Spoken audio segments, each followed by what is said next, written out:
So basically Ruby laser যদি বুঝতে হয় তাহলে রুবি লেজারের দুটো জিনিস আমাদেরকে জানতে হবে। একটা হচ্ছে নাম্বার 1 কনস্ট্রাকশন, নাম্বার 2 হচ্ছে ওয়ার্কিং প্রিন্সিপাল। বাট এই দুটোর থেকেও যেটা বেশি জরুরি বলে আমি মনে করি সেটা হচ্ছে এর অরিজিন, মানে লেজারের অরিজিন। অরিজিন মানে কোথা থেকে এসছে, কত সালে এসছে, এই সমস্ত জেনে এখন কোনো দরকার নেই। এইটুকু আমরা অন্তত বুঝি যে what are the types of laser. তো লেজার বেসিক্যালি 4 রকমের হয়। কী হয়? নাম্বার 1 হচ্ছে solid state laser, solid state laser. Number 2 হচ্ছে গ্যাস লেজার। নাম্বার 3 হচ্ছে লিকুইড লেজার। অ্যান্ড নাম্বার 4 হচ্ছে সেমি কন্ডাক্টর লেজার। অ্যাকচুয়ালি কেউ কেউ বলে 5 রকমের লেজার আছে, বাট আমরা যদি মোটামুটি এই 4 রকম শিখি সেটাই কিন্তু আমাদের পক্ষে যথেষ্ট। তো এবার বলে রাখা ভালো যে আমরা যে রুবি লেজার যেটা শিখছি, ruby laser is a part of solid state lasers. তাহলে আমরা এটার উপরেই ফোকাস করব। তো এখন first of all the question is what is ruby. তো রুবি জিনিসটা কি সেটাই আমরা অনেকে জানি না। তো রুবি জিনিসটা জানতে গেলে আমাদের একটু কেমিস্ট্রিতে ফিরে আসতে হবে। এটা আসছে হচ্ছে অ্যালুমিনা থেকে। নাও হোয়াট ইজ অ্যালুমিনা? অ্যালুমিনা হচ্ছে Al2O3, রাইট? অ্যালুমিনা হচ্ছে Al2O3। কেউ কেউ আমরা এটাকে কিন্তু অ্যালুমিনিয়াম অক্সাইডও বলে থাকি। এবার আমরা ক্লিয়ারলি দেখতে পাচ্ছি অ্যালুমিনিয়াম অক্সাইড কতগুলো অ্যালুমিনিয়াম অ্যাটম দিয়ে তৈরি হয়? 2টো। আর কতগুলো অক্সিজেন অ্যাটম দিয়ে? 3টে। আচ্ছা, এবার যারা আমরা একটু কেমিস্ট্রিতে পুয়ার আছি তাদের জন্য এটা বুঝতে হবে যে অ্যালুমিনা কী করে ডিসোসিয়েট করে। অ্যালুমিনা ডিসোসিয়েট করার সময় ওকে, সো যে কোনো কম্পাউন্ড যেমন NaCl কী করে ব্রেক করে? Na+Cl-। তো Al2O3 কী করে ব্রেক করে? ব্রেক করার নিয়মটা হচ্ছে Al কতগুলো আছে? Al আছে 2খানা, তাই সামনে লিখে দেবো 2Al। অক্সিজেন কতগুলো আছে? 3টে, তাই আমি সামনে লিখে দেবো 3O। এবার চার্জের ক্ষেত্রে কি করতে হয়? আমরা জানি সামনেরটা হয় ক্যাটায়ন আর পরেরটা হয় অ্যানায়ন। তো চার্জের ক্ষেত্রে কি করতে হয়? এটাকে ক্রস করতে হয়। তাহলে এর মাথায় আমি দিয়ে দেবো হচ্ছে 3+। কেন 3+ কেন দেবো? 3খানা অক্সিজেন ছিল তাই এর মাথায় আমি 3+ দিয়ে দিলাম। আর এর মাথায় আমি দেবো 2-। কেন 2- কেন দেবো? কারণ 2খানা অ্যালুমিনিয়াম ছিল তাই ও এর মাথায় 2- হয়ে গেল। ভালো কথা। এবার আমার প্রশ্ন হচ্ছে যে এই যে Al2O3 ক্যাটায়ন আর অ্যানায়নে ব্রেক করছে, সাধারণ এটা কী বন্ড ছিল? এটা ছিল হচ্ছে আয়নিক বন্ড, তাই তো? আয়নিক বন্ড ছিল এটা, প্লাস অ্যান্ড মাইনাস। তো যেখানেই আয়নিক বন্ড থাকে, আয়নিক বন্ড যে কম্পাউন্ডেই থাকবে, that compound is known as or the molecule is known as ionic molecule. Okay, তো এবার প্রশ্ন হচ্ছে যে কোভ্যালেন্ট মলিকিউল যারা হয়, কোভ্যালেন্ট মলিকিউল যারা হয় তারা, মানে যারা কোভ্যালেন্ট কম্পাউন্ড হয়, যারা কোভ্যালেন্ট কম্পাউন্ড হয় তারা কিন্তু মলিকিউল, যেটাকে বাংলায় আমরা অণু বলি, তারা কিন্তু মলিকিউল ফর্ম করতে পারে। বাট যারা আয়নিক কম্পাউন্ড তৈরি করে, যারা আয়নিক কম্পাউন্ড হয় তারা কিন্তু মলিকিউল ফর্ম করতে পারে না। তাহলে এই যে ছোটোবেলা থেকে আমরা বলি NaCl molecule, KCl molecule, MgCl2 molecule, এটা কিন্তু আমরা ভুল বলি। তার কারণ হচ্ছে এর সবচেয়ে বড় ব্যাখ্যাটাই হচ্ছে এটা যে আয়নিক কম্পাউন্ড তো কোনো দিন মলিকিউল তৈরি করতেই পারে না। তাহলে মলিকিউল যদি তৈরি না করে তাহলে আমরা ওদের মলিকিউল লিখছি কেন? তাহলে বেসিক্যালি ওরা মলিকিউল যখন তৈরি করে না তাহলে ওরা কি তৈরি করে? সো ওরা তৈরি করে হচ্ছে ক্রিস্টাল। ওরা তৈরি করে হচ্ছে crystal. So we should remember যে কোনো দিন কোনো আয়নিক কম্পাউন্ড কিন্তু মলিকিউল তৈরি করে না। তো এবার কেন এত কিছু আমি বললাম? মলিকিউল তৈরি করে না, কি তৈরি করে? তৈরি করে হচ্ছে ক্রিস্টাল। ঠিক আছে, তো এবার আমাদের জানতে হবে, যদি আমি এটাকে মুছে দিই, জায়গাটা মুছলাম। So what is crystal or what is lattice? So crystal মানে আমরা জানি একটা পারফেক্ট জিওমেট্রিক্যাল ফিগার। তো আমি ধরে নিচ্ছি যে এটা হচ্ছে একটা crystal. Actually we should call it lattice. তো ধরে নিচ্ছি এটা হচ্ছে একটা ক্রিস্টাল। কিসের ক্রিস্টাল এটা? এটা হচ্ছে Al2O3 মানে অ্যালুমিনার ক্রিস্টাল। এটা হচ্ছে অ্যালুমিনার ক্রিস্টাল। তো এরকম কি মাত্র এই কটাই হয় গোল গোল?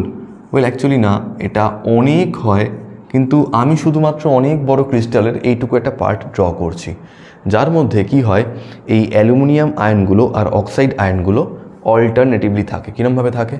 ধরো এই হচ্ছে একটা Al3+ আয়ন, যার এদিকে একটা O2-, এদিকে একটা O2 মাইনাস আর এদিকে হয়তো একটা O2 মাইনাস থাকবে। So basically they will exist in this alternative form Al3 plus O2 minus, Al3 plus O2 minus, it will go on like this.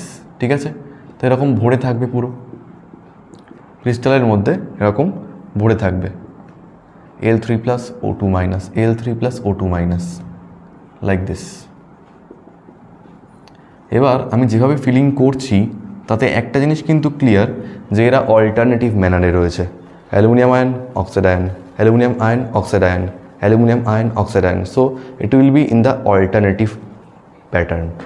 যাকগে, তো এবার কথা হচ্ছে এটাকে কি আমরা রুবি বলতে পারি? No, still not, it's not Ruby.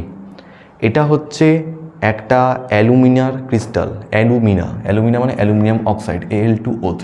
তাহলে রুবি কখন হবে?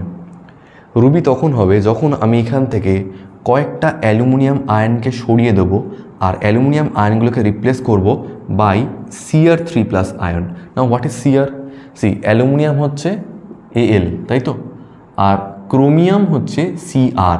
মজার কথা হচ্ছে স্টেবল স্টেটে অ্যালুমিনিয়ামও Al3 প্লাস হয় আর ক্রোমিয়ামও 3 প্লাস হয়। তো দুজনেই যখন 3 প্লাস, তাহলে অবভিয়াসলি যে কাজটা আমার অ্যালুমিনিয়াম 3 প্লাসকে দিয়ে হচ্ছে সেই কাজটা আমি ক্রোমিয়াম আয়নকে দিয়েও করতে পারি। সেই জন্য এই ক্রিস্টালের কিছু কিছু জায়গায় Al3 plus আয়নগুলোকে Cl3 plus ion দিয়ে Cr3 প্লাস মানে ক্রোমিয়াম 3 প্লাস আয়ন দিয়ে আমরা রিপ্লেস করে দেবো। তো এখন আমার বক্তব্য হচ্ছে যে সব কটা Al3 প্লাসকে কি আমি রিপ্লেস করে দেবো? একদমই কিন্তু না।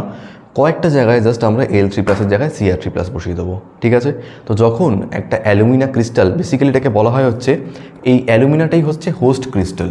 হোস্ট ক্রিস্টাল মানে হোস্ট কাকে বলা হয়? এটা শো যে হোস্ট করে। তো এই ক্রিস্টালটাকে হোস্ট কে করেছে? অ্যালুমিনা। এটা কার ক্রিস্টাল? অ্যালুমিনার ক্রিস্টাল।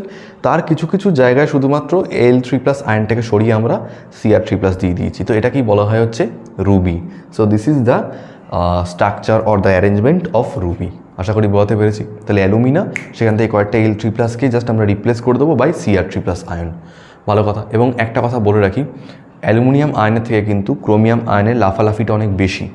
ঠিক আছে, তো মুছে দিচ্ছি। এবার আমি আসবো হচ্ছে রুবি লেজারে। তাহলে আমি কি বলেছি? 4 রকমের লেজার হয়, তার মধ্যে রুবি হচ্ছে সলিড স্টেট লেজার। ঠিক আছে, মুছলাম। হ্যাঁ, সো যতক্ষণে মুছছি ততক্ষণে একটা কথা জিজ্ঞেস করে নিই যে তাহলে রুবি এসছে কোত্থেকে? রুবি এসছে হচ্ছে অ্যালুমিনা থেকে। অ্যালুমিনার কিছু অ্যালুমিনিয়াম 3 প্লাস আয়নগুলোকে আমরা Cr3 প্লাস আয়ন দিয়ে রিপ্লেস করে দিয়েছি। As simple as that. Okay, ভালো কথা। তো এবার কথা হচ্ছে রুবি লেজারে কী কী পড়তে হবে? আমি বললাম রুবি লেজারে পড়তে হবে হচ্ছে কনস্ট্রাকশন আর ওয়ার্কিং প্রিন্সিপাল।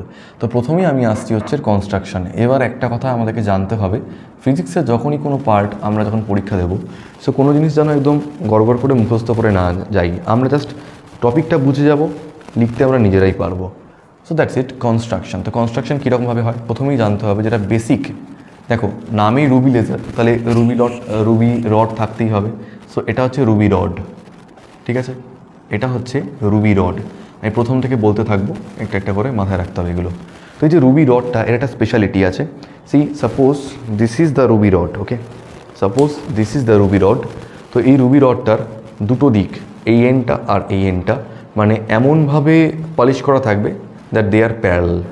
মানে এটাও প্যারালাল, এটাও প্যারালাল, মানে এবড়ো খেবড়ো থাকলে চলবে না। আরেকটা কথা হচ্ছে দুইটাকে সিলভারিং করা থাকবে, সিলভার কালার দিয়ে সিলভারিং করা থাকবে, সিলভার দিয়ে। তো এদিকটাও সিলভারিং করা আছে আর এদিকটাও সিলভারিং করা আছে, বাট দ্য ডিফারেন্স ইজ এটায় ফুললি সিলভার্ড, এই সাইডটা fully silvered. Okay, so this side is fully silvered and this side is partially silvered, or we should say this is 50% silvered. But আমি কি করছি এখন এই জায়গাটা লিখছি না, তাহলে আমি কি বললাম, একটা এন্ড ফুললি সিলভার্ড আরেকটা এন্ড হচ্ছে পার্শিয়ালি সিলভার্ড। এবার কি করব আমরা, এই যে রুবি রডটা রয়েছে এই রুবি রডের চারদিকে আমরা একটা হেলিক্যাল ফ্ল্যাশ ল্যাম্প জড়িয়ে দেবো।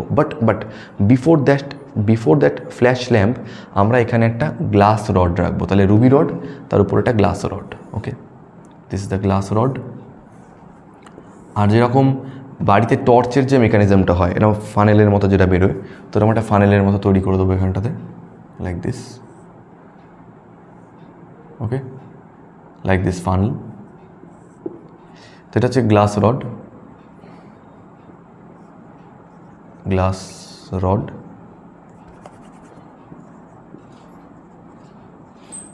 And this is a ruby rod, ঠিক আছে। Pink, oh by the way বলা হয়নি, রুবির কালারটা কী কালারের হবে? পিঙ্ক কালারের।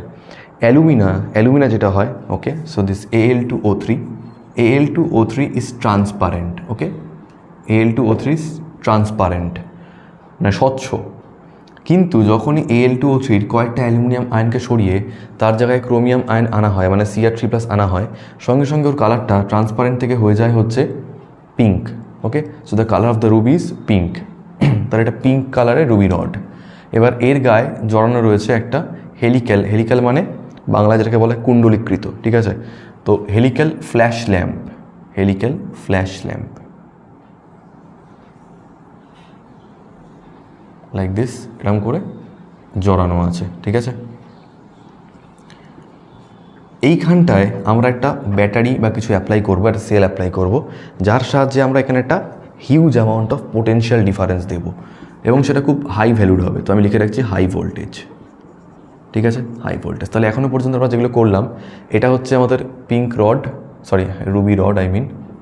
রুবি রড, যার একটা সাইড হচ্ছে ফুললি সিলভার্ড, এটা হচ্ছে ফুললি সিলভার্ড, আর এই সাইডটা হচ্ছে পার্শিয়ালি সিলভার্ড, তাই তো, পার্শিয়ালি সিলভার্ড। দেখো এটাই হচ্ছে কনস্ট্রাকশন। পার্শিয়ালি সিলভার্ড মানে কত পার্সেন্ট? 50% সিলভার্ড করা রয়েছে, ঠিক আছে। কেন? যাতে এখান দিয়ে লেজারটা এমিট করতে পারে, ভালো। আর এদিকটা কেন বন্ধ করা? যাতে এদিক দিয়ে লেজারটা এমিট নাই করতে পারে একদমই। সো এই হচ্ছে working principle, this is the construction of ruby laser. তো এটা নোট করে নাও, ঠিক আছে। আর আরেকটা কথা বলে রাখি, এই যে ফ্ল্যাশ ল্যাম্পের যে হেলিক্যাল একটা আমরা কয়েল এখানটায় দিয়েছি, এটার মধ্যে বেসিক্যালি একটা ইনার্ট গ্যাস থাকবে। আচ্ছা, ইনার্ট গ্যাস বললে আমাদের কাদের কথা মনে পড়ে? মানে নোবেল গ্যাসেস যাদেরকে বলা হয়। ইনার্ট এলিমেন্টস কারা আছে? ইনার্ট এলিমেন্টস বা নোবেল গ্যাসেসের কথা যদি আমরা বলি, দেখো হিলিয়াম আছে, নিয়ন আছে, ক্রিপ্টন আছে, জেনন আছে, রেডন আছে। আমরা সাধারণত এক্ষেত্রে যেটা ইউজ করবো সেটা হচ্ছে xenon. So I can call it xenon flash lamp, ঠিক আছে। সো এইটা হচ্ছে রুবি লেজারের কনস্ট্রাকশন, এর বাইরে আর কিছু নেই। আর যদি কেউ জিজ্ঞেস করে যে এই জেনন ফ্ল্যাশ ল্যাম্পের কাজ কী, সো এটা লাইট প্রোভাইড করে। যেমন আমরা যদি আমাদের টিউবলাইটের কথা বলি, টিউবলাইটের ভিতরেও কিন্তু ইনার্ট গ্যাস থাকে, নোবেল গ্যাস থাকে। যখন ওর মধ্যে দিয়ে ইলেকট্রনস পাস করে in with high kinetic energy, তো ডিউ টু কলিশন ওর মধ্যে আলো জ্বলে যায়, যার জন্য আমরা বাড়িতে আলো দেখতে পাই, তাই তো। সেরকমভাবে এই জেনন ফ্ল্যাশ ল্যাম্পটাও কী করবে, এর মধ্যে যখন huge amount of high voltage দেওয়া হবে, এই ইনার্ট গ্যাসটার মধ্যে দিয়ে কী হবে, ইলেকট্রন পাস করবে। ইলেকট্রনটা কোন দিকে পাস করে? মাইনাস থেকে প্লাসের দিকে। আমরা সাধারণত কারেন্ট কোন দিকে দেখাই? প্লাস থেকে মাইনাসের দিকে। বাট ইলেকট্রন কোন দিকে পাস করবে? মাইনাস থেকে প্লাসের দিকে। আর যেহেতু ইলেকট্রনটা মাইনাস থেকে প্লাসের দিকে ফ্লো করবে, সেই জন্য কী হবে, এই জেননটা জ্বলে উঠবে, জেনন এই ল্যাম্পটা জ্বলে উঠবে। তো এবার এখানটায় কী হচ্ছে, সেই জন্য এখানটায় আলো সৃষ্টি হবে। এবার আলো তৈরি হয়ে লাভটা কী হবে সেটা পরে বলছি, ঠিক আছে। So there is a term called population inversion. Actually যখনই কোনো টপিক আমরা পড়বো, আমরা চেষ্টা করবো সেই টপিকটার বিষয়ে যেন যতটা সম্ভব নলেজ গ্যাদার করা যায় সেটা করার চেষ্টা করবো। তো এই যে এত জিনিসপত্র আমরা জানছি, এগুলোকে আমরা নিজেদের ভাষায় লিখতে পারবো। এবার নিজেদের ভাষায় লিখতে গিয়ে যেন বেশি গল্প না লিখে ফেলি। কনস্ট্রাকশন এলো কী করে? অ্যালুমিনা থেকে এলো, অ্যালুমিনার কয়েকটা অ্যালুমিনিয়াম আয়নকে সরিয়ে Cr3+ আয়ন আনা হলো, তারপরে এই কনস্ট্রাকশনটা তৈরি করা হলো। যাই হোক, আমি কী টার্মটা বলছিলাম? The term is known as population inversion, ঠিক আছে। তো এই পপুলেশন ইনভার্সনটা করতে গেলে কিছুটা লাইট এনার্জি দরকার হয়ে পড়ে। সেই লাইট এনার্জিটা কে প্রোভাইড করবে? This xenon flash lamp. The sufficient amount of energy will be provided by xenon flash lamp. তো কীভাবে হয়, কেন হয়, সেটা আমি সব বোঝাবো এখন, ঠিক আছে। So this is the construction of ruby laser. Now I am coming to the working principle, but before coming to the working principle part, I need to understand one energy state, okay. তো এটাকে মুছে দিলাম।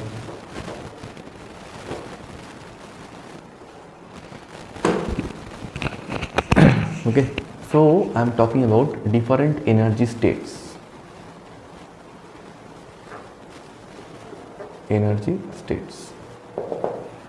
দেখো, যখন কোনো একটা particle, যে কোনো particle, let's talk about electron, যখন ও কোনো এনার্জি গেইন করেনি, ঠিক আছে, যখন ও কোনো এনার্জি গেইন করেনি, তার মানে তখন কোথায় রয়েছে? আমরা বাংলায় বলি ভূমিস্থ অবস্থায় রয়েছে, আর ইংলিশে বলি হচ্ছে গ্রাউন্ড স্টেট, ঠিক আছে। তাহলে এনার্জি ওয়াইজ ওটা এখন কোন স্টেটে রয়েছে? এনার্জি ওয়াইজ ওটা রয়েছে হচ্ছে গ্রাউন্ড স্টেটে। So suppose this is the ground state, ground state. তাহলে যে কোনো particle, let's talk about electron, আমি আয়ন দিয়ে বোঝাবো একটু বাদে, সব ইনিশিয়ালি কোথায় থাকে? গ্রাউন্ড স্টেটে, ঠিক আছে। এবার এই পার্টিকেলগুলোর উপর এসে যখনই বাইরে থেকে এনার্জি পড়ে, সবসময় জেনে রাখবে যখনই কোনো একটা পার্টিকেলের উপর বাইরে থেকে এনার্জি আসে in the form of light, তো ইউ শুড নো এই পৃথিবীতে যে কোনো সাবস্টেন্সই তৈরি হয়েছে অনেক ছোট ছোট পার্টিকেল দিয়ে। No, I am not talking about atoms and molecules, I am talking about quantum. Okay, তো যে কোনো সাবস্টেন্সের স্মলেস্ট ট্রান্সফারেবল অ্যামাউন্টকে বলা হয় হচ্ছে quantum. Now what is smallest transferable amount? ধরো আমি বললাম যে আমাকে তুমি 1 টাকা দাও, তুমি 1 টাকা দিলে, আমি বললাম আমাকে তুমি 50 পয়সা দাও, তুমি কি 50 পয়সা দিতে পারবে? না। কেন পারবে না? কারণ এখন আর 50 পয়সার কয়েন দেখতেই পাওয়া যায় না। বাট তখন আমাকে লোকজন বলবে, এ বাবা এটা স্মলেস্ট অ্যামাউন্ট মানে তো এটা অ্যাটম হয়ে গেল। না, অ্যাটম নয়, কারণ আমরা জানি এই 1 টাকা কী দিয়ে তৈরি হয়েছে? 100 পয়সা দিয়ে তৈরি হয়েছে। মানে এরকম 1 পয়সা করে করে করে করে 1 টাকা তৈরি হয়েছে। 100খানা 1 পয়সা দিয়ে 1 টাকা তৈরি হয়। তো ওই 1 পয়সাগুলো হচ্ছে অ্যাটম। মানে জাস্ট আমি এক্সপ্লেন করার চেষ্টা করছি। কিন্তু সেই 1 পয়সা কি তুমি আমাকে দিতে পারবে? নো, কারণ 1 পয়সা মার্কেটে অ্যাভেলেবেল নয়। তাহলে আমাকে যদি দিতে হয় তাহলে মিনিমাম কত অ্যামাউন্ট দেবে তুমি? 1 টাকা। ওটাকে বলা হয় কোয়ান্টাম ভ্যালু। তুমি বালির গোডাউনে যাবে, গিয়ে বলবে আমাকে 1 ঠোঙা বালি দিন, তো দিতে পারবে না, বলবে মিনিমাম 1 বস্তা বালি নিতে হবে। তো ওই মিনিমাম যতটা অ্যামাউন্ট ট্রান্সফার করা যেতে পারে সেটাকে বলা হয় কোয়ান্টাম। তো লাইটের ক্ষেত্রেও একটা কোয়ান্টাম আছে, যতটা এনার্জি দিতে, মানে যার থেকে কম এনার্জি আর দেওয়া যেতে পারে না, সেই এনার্জিটার সঙ্গে তোমরা সবাই পরিচিত, যেটাকে আমরা কি বলি? H new. যেখানে এইচ হচ্ছে প্ল্যাঙ্কস কনস্ট্যান্ট আর নিউ হচ্ছে ফ্রিকোয়েন্সি অফ লাইট। এইচ হচ্ছে প্ল্যাঙ্কস কনস্ট্যান্ট, যার একটা ভ্যালু আছে 6.626 × 10⁻34 জুল সেকেন্ড, আর নিউ হচ্ছে ফ্রিকোয়েন্সি অফ লাইট। এবার লোকজন বলছে না না এটা তো কোয়ান্টাম না, এটা তো আমরা ফোটন বলে জানি। ইয়েস, লাইটের কোয়ান্টামকেই নাম দেওয়া হয়েছে ফোটন। সো লাইটের কোয়ান্টাম মানেই ফোটন। তো সবসময় জানবে যখনই কোনো পার্টিকেলের উপর এনার্জি এসে পড়ে, সেই এনার্জিটা এসে পড়ে হচ্ছে in the form of photon, ঠিক আছে। তো ধরো এই পার্টিকেলটার উপরে এনার্জি এসে পড়লো, ফোটন এনার্জি। কী লিখছি আমি? H new. তো এতে কী হবে? এই পার্টিকেলটা এনার্জি গেইন করবে। এনার্জি গেইন করে এই বাকি ইলেকট্রনগুলোকে বা বাকি পার্টিকেলগুলোকেও বলবে, হ্যাঁ আমি এনার্জি গেইন করেছি, আমি তোদের সঙ্গে কেন থাকবো, আমি এখন হায়ার লেভেলে চলে যাব। তো ও কী করবে? ও এক্সাইটেড লেভেলে চলে যাবে, ঠিক আছে। ও আর এই গ্রাউন্ড স্টেটে থাকবে না। তো যে এক্সাইটেড স্টেটেও চলে যাবে, এই যে স্টেটটা চলে গেল, এই স্টেটটাকে আমরা বলবো হচ্ছে এক্সাইটেড স্টেট, এক্সাইটেড স্টেট, ঠিক আছে। এইবার কথা হচ্ছে, আজকে ধরো তুমি গরিব, তুমি লটারিতে টাকা পেলে, তুমি বড় লোকদের সঙ্গে মেলামেশা আরম্ভ করলে, বাট কদিন? তুমি তো লটারিতে টাকা পেয়েছো, তাই না? এটা তো তোমার কনস্ট্যান্ট সোর্স অফ ইনকাম নয়। ওদের সঙ্গে ওঠা বসা করতে করতে তোমার প্রচুর টাকা খরচ হয়ে যাবে এবং অ্যাট দি এন্ড তুমি আবার সেই একই অবস্থায় ফিরে আসবে। তো এই পার্টিকেলটারও একই অবস্থা হবে। ও অনেক নাচতে নাচতে এখান থেকে এখানে গেল, বাট কদিন বাদেই ও আবার এখান থেকে গ্রাউন্ড স্টেটে ফিরে আসবে, কারণ ও তো টাকা শেষ হয়ে গেছে, ওখানে থাকবে কী করে? তো এই প্রশ্ন হচ্ছে এক্সাইটেড স্টেটে ওরা কতক্ষণ থাকতে পারে পার্টিকেলগুলো? খুব কম সময়ের জন্য, 10⁻⁻8 সেকেন্ড, এইটুকু সময়ের জন্যও থাকতে পারে। Very small span of time. এরপর কি হয়? ও বাধ্য হয় গ্রাউন্ড স্টেটে নেমে আসতে। এবার বাচ্চারা এটা জানে যে এক্সাইটেড স্টেট থেকে গ্রাউন্ড স্টেট থেকে এক্সাইটেড স্টেট, আবার এক্সাইটেড স্টেট থেকে ground state. But you should know, ও যখন ফেরে তখন কিন্তু এক্সাইটেড স্টেট থেকে একবারে গ্রাউন্ড স্টেটে ফেরে না। ও ফেরার সময় কি করে? একটা ইন্টারমিডিয়েট স্টেট আছে যার নাম হচ্ছে এমএস মানে মেটা স্টেবল স্টেট। এর নাম হচ্ছে মেটা স্টেবল স্টেট। এই মেটা স্টেবল স্টেটে যে কোনো পার্টিকেলের লাইফ টাইম হচ্ছে 3 × 10⁻³ সেকেন্ড। এবার অবভিয়াসলি বুঝতে পারছি আমরা এখানে এক্সাইটেড স্টেটে লাইফ টাইম খুবই কম, 10⁻⁸ সেকেন্ড। তার রেসপেক্টে কিন্তু মেটা স্টেবল স্টেটে লাইফ টাইমটা একটু কি অনেকটাই বেশি, 10⁻⁸, 10⁻³ মানে অ্যাটলিস্ট 10⁵ টাইমস বেশি, তাই না? কত টাইমস বেশি? 3 × 10⁵ টাইমস বেশি এখানে লাইফ টাইমটা, তাই তো। এরপর মেটাস্টেবল স্টেট থেকে নেমে আসে ওরা এক্সাইটেড স্টেটে। তাহলে ওঠার সময় কি হয়? গ্রাউন্ড স্টেট থেকে ডিরেক্টলি এক্সাইটেড স্টেটে, বাট নামার সময় কি হয়? এক্সাইটেড স্টেট থেকে মেটাস্টেবল স্টেট, সেখান থেকে ground state. Okay, that's it. তো এটা এখনও পর্যন্ত আমি ওয়ার্কিং প্রিন্সিপালে আসিনি, এবার আমি আসছি। এবার এই যেটা বুঝে গেলাম, এবার আমরা ইজিলি বুঝতে পারবো, ঠিক আছে। এই যে টার্মটা লিখে রেখেছি পপুলেশন ইনভার্সন, আমরা এটা দেখবো এবারে। তো কি হচ্ছে, এখানে আমরা হাই ভোল্টেজ দিয়েছি, এবার আমরা ওয়ার্কিং প্রিন্সিপালে আসছি, ঠিক আছে। তো এখানে আমরা হাই ভোল্টেজ অ্যাপ্লাই করেছি, তাহলে এখান দিয়ে ইলেকট্রন পাস করছে, নেগেটিভ সাইড থেকে ইলেকট্রন যায়। অ্যাকচুয়ালি আমরা স্পয়েলড হয়ে গেছি একটা কথা বলে বলে, ফিজিক্সে বা ইঞ্জিনিয়ারিংয়ে যখন আমরা করেছি না যে প্লাস থেকে কারেন্ট যায়, কারেন্ট অ্যাকচুয়ালি যায় না, যায় হচ্ছে ইলেকট্রন, তাও নেগেটিভ থেকে পজিটিভে। আর আমরা জানি ইলেকট্রনের অপোজিট ফ্লোটাকে আমরা কারেন্ট বলি। তো ভালো কথা, ইলেকট্রন এভাবে যাচ্ছে এখান দিয়ে, ঘুরে ঘুরে ঘুরে ঘুরে ইলেকট্রন যাচ্ছে এখান দিয়ে। এবার এই যে ইলেকট্রনটা গেল, এর মধ্যে দিয়ে ইলেকট্রনটা যাওয়ার জন্য কি হচ্ছে, এর ভিতরে কী রয়েছে, জেনন গ্যাস ভরে রেখেছি। তো জেননের মধ্যে দিয়ে যখন ইলেকট্রন পাস করছে with high amount of energy, with high amount of kinetic energy, তো এই জেনন গ্যাস পার্টিকেলগুলোর সঙ্গে কলিশন হচ্ছে। কলিশনের জন্য কী হবে, ওখানে একটা এনার্জি ইভলভড হবে। ওই এনার্জিটা যেটা ইভলভড হবে, সেই এনার্জিটাকে আমরা দেখতে পারবো in the form of light. তখন কি হবে, এইখান থেকে যে লাইটগুলো এমিটেড হবে, সেই লাইটগুলো এই পিঙ্ক রডটা মানে রুবি রডটার উপরে এসে পড়বে, ঠিক আছে। তো এবার এই পিঙ্ক রুবি রড আমরা জানি ওর ভিতরে রুবি কেন বলা হচ্ছে, কারণ কিছু Al3+ আয়নকে আমরা Cr3+ আয়ন দিয়ে রিপ্লেস করে দিয়েছি। এবার আমি বলেছিলাম যে এই Al3+ আয়নগুলো, 1 minute wait, let me check আদৌ রেকর্ডিং হচ্ছে কি না। হচ্ছে হোপফুলি।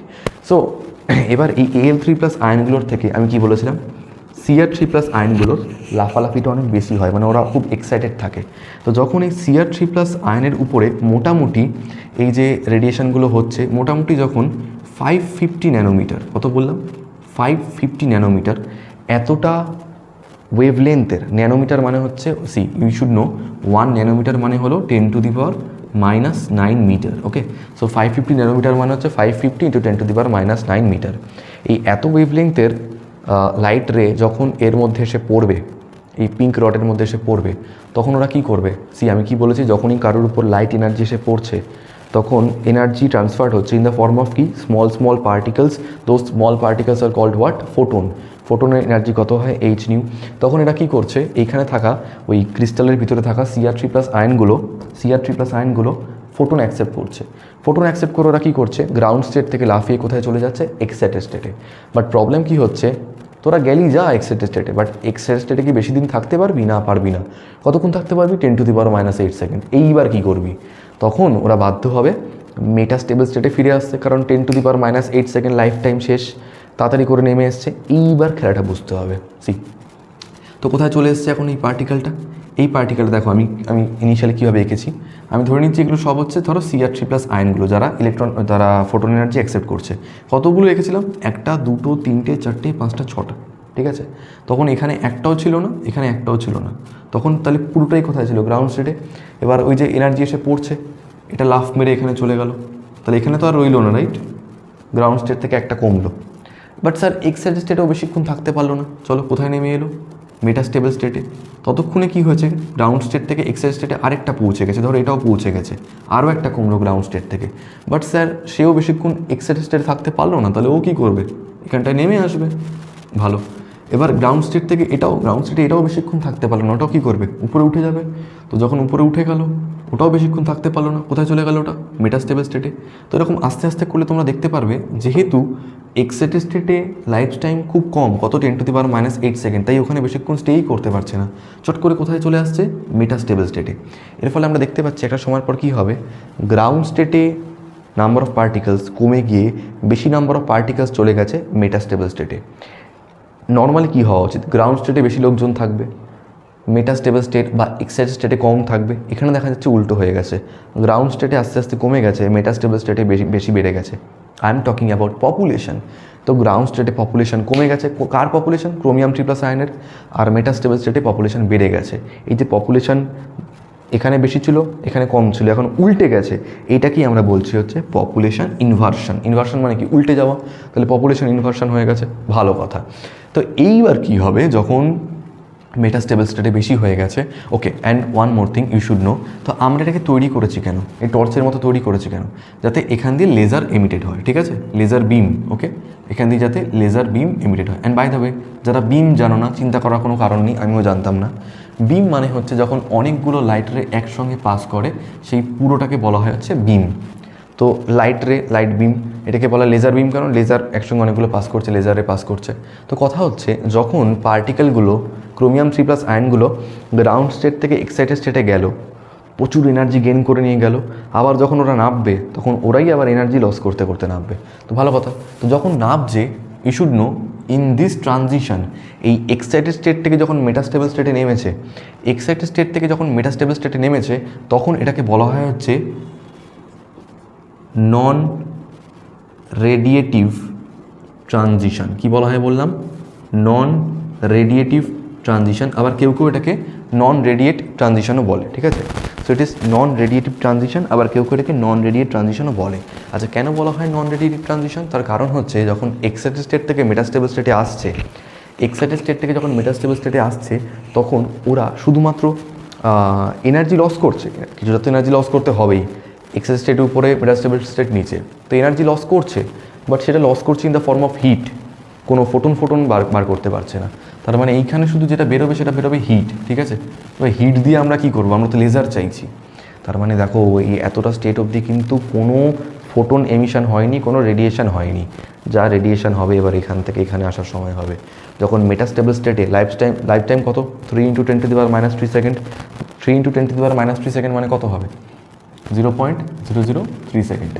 যখন এইটা কভার হয়ে যাচ্ছে, তারপর এখান থেকে পার্টিকেলগুলো কী হবে? বাধ্য হবে ওরা আবার গ্রাউন্ড স্টেটে ফিরে আসতে। এই যখন মেটাস্টেবল স্টেট থেকে গ্রাউন্ড স্টেটে ফিরছে, তখন হাই ওয়েভলেংথে ফোটন একসঙ্গে রিলিজ করছে, যেইটাকেই আমরা বলি হচ্ছে লেজার। এই লেজারগুলো এবার এখান দিয়ে আসতে, দেখো এদিকটা সিলভারিং করা রয়েছে পুরোটা, তার মানে এখান দিয়ে তো বেরোতে পারবে না। যেদিকটায় আমরা পার্শিয়ালি সিলভারিং করে রেখেছি ফ্লোটাকে কন্ট্রোল করার জন্য, সেইখান দিয়ে লেজারগুলো এমিটেড হবে, লেজার রেগুলো। তো এই লেজার বিমটা এখান দিয়ে বেরিয়ে যাচ্ছে এই জায়গাটার মধ্যে দিয়ে, ঠিক আছে? তো মোটামুটি দেখা যাচ্ছে এর যে ওয়েভলেংথটা হয়, that is around 694 nanometer. Okay, so মোটামুটি এইরকম ওয়েভলেংথে লেজার লাইট এমিটেড হতে থাকে। তাহলে আমরা যেটা বুঝতে পারলাম রুবি লেজারের কনস্ট্রাকশন অ্যান্ড ওয়ার্কিং প্রিন্সিপাল। তো কনস্ট্রাকশনে আমরা এটাই বুঝেছি যে এটা এসছে কোথা থেকে? এটা অ্যালুমিনা ক্রিস্টাল থেকে এসছে। আর অ্যালুমিনা অ্যাকচুয়ালি 694.3 হবে, এটা 694.3 nanometer. So for the repetition I should mention যে এটা তাহলে কোত্থেকে এলো? এটা এলো হচ্ছে Al2O3 থেকে। Al2O3 ক্রিস্টালে কিছু অ্যালুমিনিয়াম আয়নকে আমরা Cr3+ আয়ন মানে ক্রোমিয়াম 3+ আয়ন দিয়ে রিপ্লেস করে দিলাম, কারণ Al3+ আয়নের থেকে Cr3+ আয়নের ফোটন অ্যাবজর্ব করার চাহিদা অনেক বেশি, লাফালাফিটা বেশি করতে চায়। তাই চট করে এখান থেকে, বাই দ্য ওয়ে কী দিয়ে জড়িয়ে রেখেছি এখানটা আমরা? এটা হচ্ছে পিঙ্ক ওই রুবি রডটা, তার উপরে glass rod, xenon flash lamp জড়ানো রয়েছে। জেনন ফ্ল্যাশ ল্যাম্পের কাজ কি? আলো প্রোভাইড করা।